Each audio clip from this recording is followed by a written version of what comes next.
Assalamualaikum warahmatullahi wabarakatuh.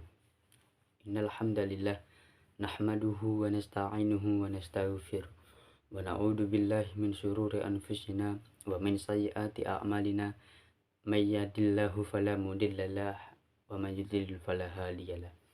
Asyhadu an la ilaha illallah wahdahu la syarikalah wa asyhadu anna Muhammadan abduhu wa rasuluh. Alhamdulillahirabbil alamin. Atas curahan rahmat dan kasih sayangnya, pada hari ini kita masih diberikan kesehatan, kesempatan, dan keimanan yang masih tertancap kuat dalam hati kita masing-masing.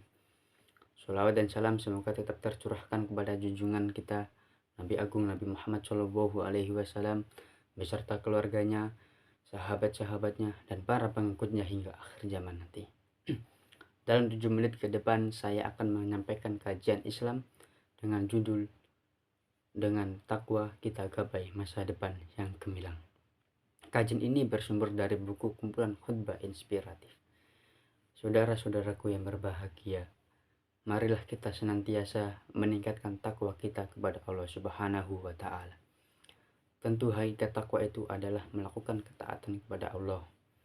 Pertama, kita tidak melakukan maksiat. Yang kedua adalah takwa itu bagaimana kita selalu ingat kepada Allah dan tidak melupakannya. Dan yang ketiga adalah kita senantiasa bersyukur dan tidak menjadi kufur akan nikmat Allah Subhanahu wa Ta'ala. Saudara-saudaraku yang berbahagia, pada hakikatnya tak ada penyejuk yang benar-benar menyegarkan dan tak ada obat yang paling mujarab selain takwa kepada Allah. Hanya takwa kepadanya salah satu jalan keluar dari berbagai problem kehidupan yang mendatangkan keberkahan itu, serta menyelamatkan dari azabnya di dunia maupun di akhirat nanti. Karena takwa jualan seseorang akan mewarisi surga Allah Subhanahu wa Ta'ala.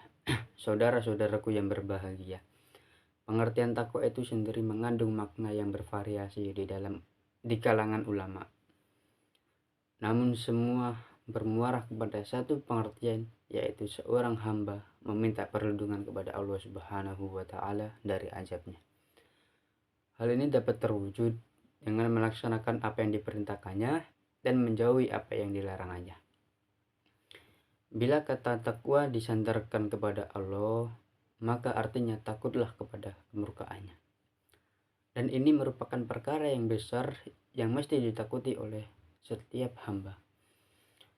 Imam Ahmad bin Hanbal radhiyallahu anhu berkata, takwa adalah meninggalkan apa yang dimaui oleh hawa nafsumu, karena engkau takut kepada zat yang engkau takuti.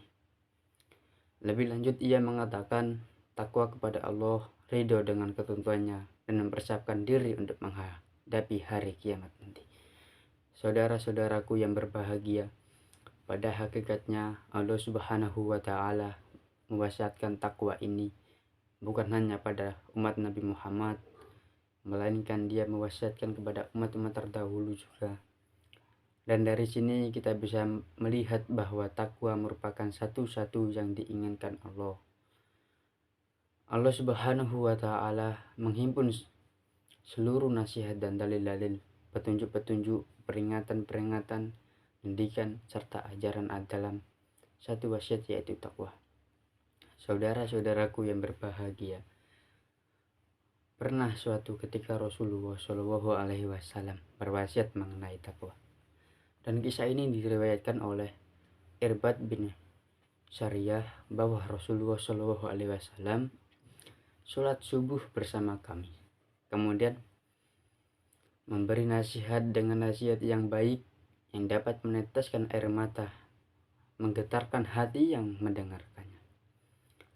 Lalu berkatalah salah seorang sahabat, "Ya Rasulullah, seperti ini nasihat terakhir, oleh karena itu nasihatlah kami." Lalu Nabi bersabda, "Aku wasiatkan kepadamu agar kamu bertakwa kepada Allah, mendengar dan mentaati sekalipun kepada budak keturunan Habsyi. Maka sesungguhnya barang siapa di antara kamu, maka dia akan menyaksikan banyak perdebatan pendapat. Oleh karena itu, hendaklah kamu mengikuti sunnahku dan sunnah Khulafaur Rasyidin yang mendapat petunjuk. Gigitlah kuat-kuat dengan gigi gerahanmu dan berwaspadalah kamu terhadap perkara yang diada-adakan, karena setiap bid'ah itu sesat. Hadis riwayat Ahmad. Saudara-saudaraku yang berbahagia, tentang sabda Rasulullah SAW, aku wasiatkan kepadamu agar kamu bertakwa kepada Allah, mendengar dan mentaati. Dari kalimat di atas tersebut, Ibnu Rajab berkata bahwa kedua kata itu, yaitu mendengar dan mentaati, mempersatukan kebahagiaan dunia dan akhirat. Adapun takwa merupakan penjamin kebahagiaan di dunia dan di akhirat. Di samping itu, takwa juga merupakan sebaik-baiknya pakaian dan bekal orang mukmin. Hal ini seperti yang digambarkan oleh Allah Subhanahu wa taala dalam firman-Nya di dalam surat Al-A'raf ayat 27. Allah Subhanahu wa taala berfirman, "Hai anak Adam, sesungguhnya kami telah menurunkan kepadamu pakaian untuk menutupi auratmu dan pakaian indah untuk perhiasan. Dan pakaian takwa itu adalah yang terbaik." Allah menunjuki kepada manusia bahwa sebaik-baiknya pakaian yaitu pakaian yang bisa menutupi aurat yang lahir maupun batin, dan sekaligus memperindah, yaitu pakaian at-taqwa. Qasim bin Malik meriwayatkan dari Auf dari Ma'bad Al-Juhani berkata, maksud pakaian takwa adalah al-haya.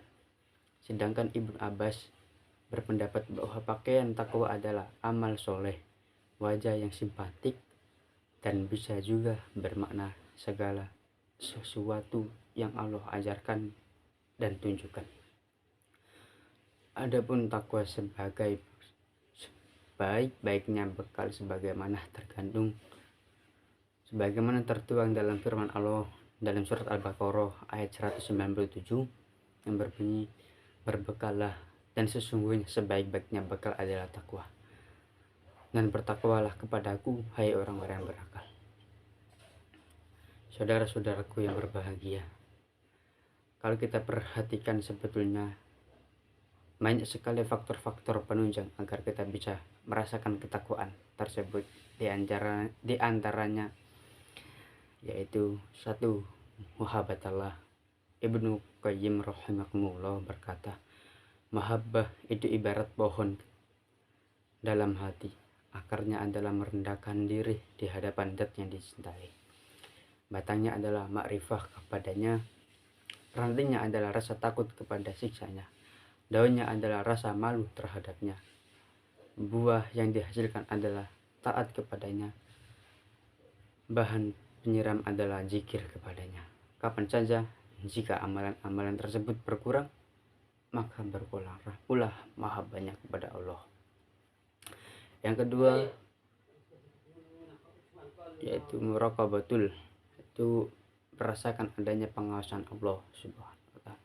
Allah Subhanahu wa taala berfirman dalam Quran surat Al-Hadid ayat 4 yang berbunyi, dan Dia bersamamu di mana saja kamu berada, dan Allah melihat apa yang kamu kerjakan. Maka ayat ini bahwa Allah mengawasi dan menyaksikan perbuatanmu kapan saja dan di mana saja kamu berada. Yang ketiga, menjauhi penyakit hati.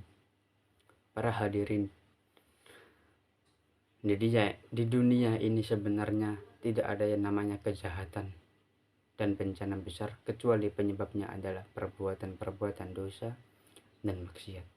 Adapun penyebab dosa itu teramat banyak sekali, di antaranya penyakit hati, penyakit yang cukup kronis yang menimpa banyak manusia, seperti dengki yang tidak senang kebahagiaan menghidap kepada orang lain, atau ghibah yang selalu membicarakan aib orang lain, dan satu penyakit yang tidak akan diampuni oleh Allah yaitu syirik.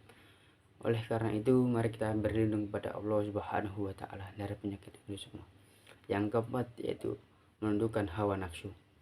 Dan yang kelima, mewaspadai tipu daya syaitan.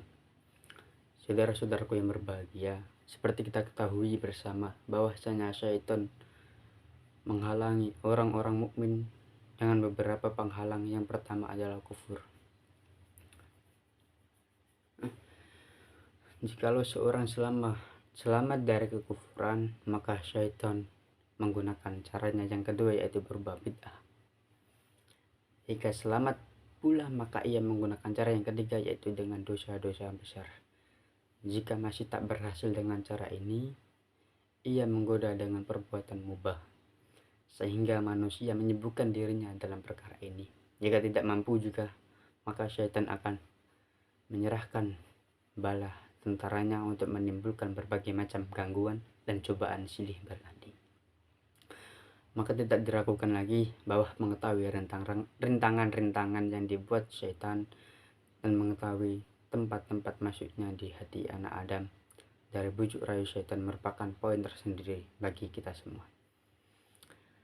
Saudara-saudaraku yang berbahagia, demikianlah apa yang bisa saya sampaikan. Marilah kita berharap pada Allah Subhanahu wa Ta'ala, semoga kita termasuk orang-orang yang muttaqin, yang selalu istiqomah pada jalannya. Kurang lebihnya saya mohon maaf yang sebesar-besarnya jika ada salah kata. Akhirul kalam, wassalamualaikum warahmatullahi wabarakatuh.